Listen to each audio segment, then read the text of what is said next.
And you see, the thing is that the Lord He'll take the negatives and He'll take the things that hurt us in life.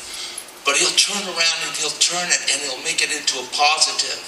As long as we trust in Him and keep one foot in front of the other and walk straight.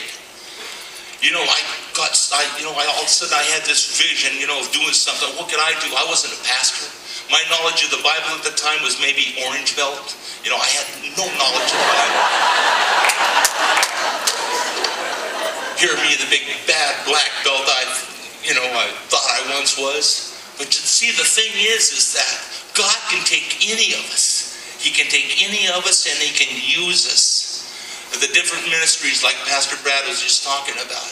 I mean, the thing is if God's in front of it and God is leading it, there's nothing that's going to stop it.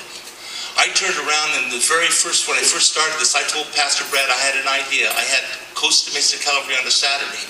We went down there, just shared different techniques with different karate studios, and we had a couple people give their testimonies. We moved on from there, and it was like 3 or 4 days later, I told Ken Kellogg, who got me he had a connection there at Calvary High School.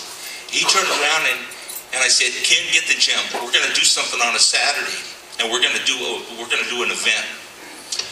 Not knowing what I was going to do, I had nobody. I was really out of that circle as far as martial artists who do demonstrations with swords and nunchucks and so on. I was a fighter. I wasn't over on the other side. That's where the guys were doing the weapons, the pretty stuff. Okay, I was over here. I was over here intimidating people, pushing people around, basically. And but the thing is that kids and people, they don't want to.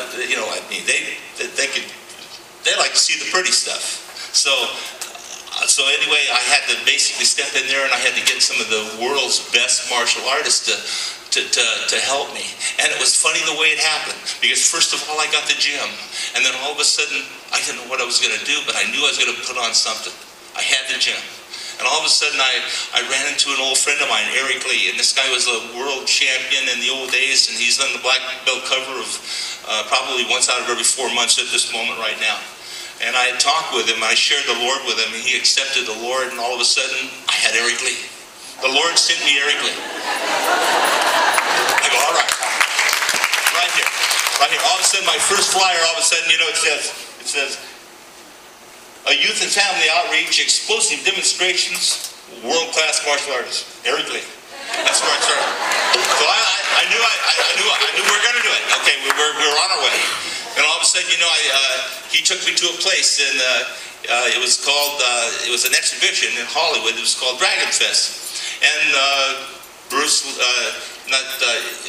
Chuck Norris and Seagal and a lot of these guys, they were at tables signing autographs, and I was sitting there with Eric Lee, and I had this little flyer, and I was passing it around, and he was basically setting me up with some of the guys I didn't know, some of the world renowned weapons demonstrators.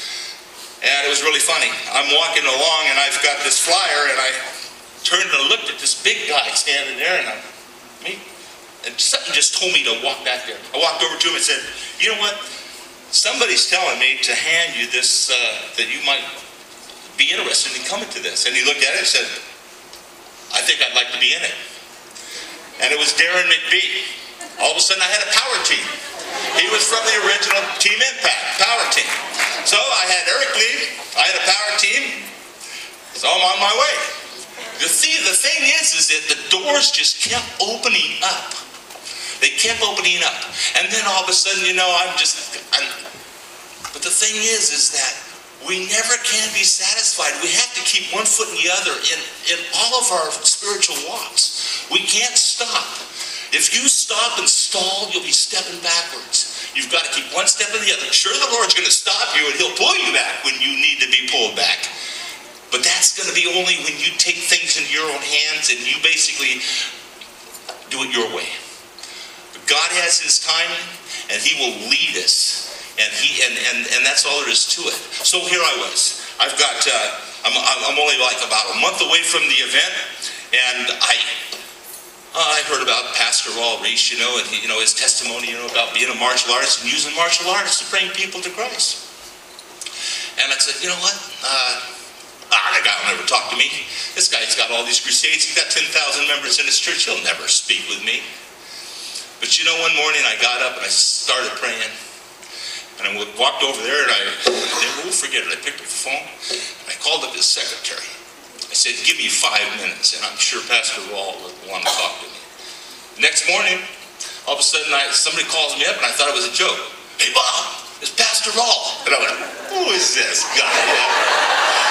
He's playing a joke on me. One of my friends is playing a joke on me. So he said, what's this all about? And I said, well, you know what, I'm putting on, you know, I'm kind of just doing things like you did in the very beginning. You know, you use martial arts to bring people to Christ. And I just thought maybe you'd like to be a part of this. He said, well, how many people in that group are Christians?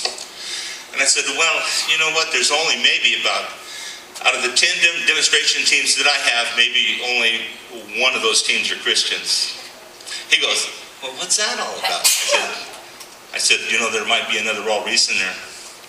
And all of a sudden, he says, I'm in. And so here we are now. You know, we've had, this right here was our last event. And here we are. Pastor Rawl's been doing my altar calls, you know, ever since, from day one. When I set up a show now, and when I do set up an event, first thing I do is I call up Rawl Reese and find out when he's available.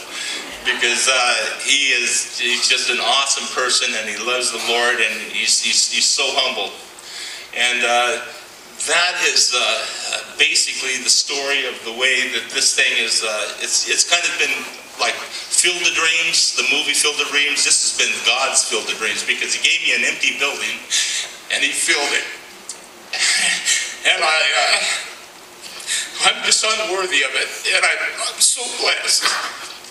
And I'm so blessed that I have a church like this that backs me. And Pastor Brad and Pastor Mike and everybody here have been behind me all the way.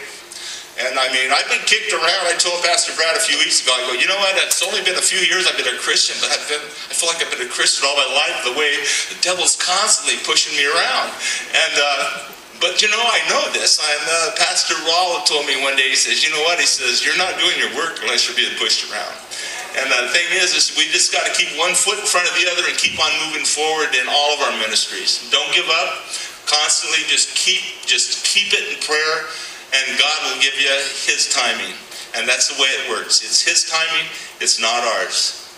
And as far as my next event, I just would be so blessed if you guys could come to it, to see these at the very end of it. The very end of this is what it's all about. When those kids and those people come to Christ, that's what it's all about. In every one of our ministries, that's what it gets right down to. And that is a relationship with our Savior, and to show the love that he has and the love he's instilled in our hearts. Thank you very much.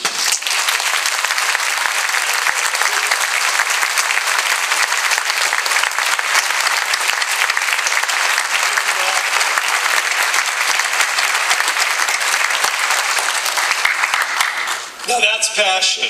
That's passion right there.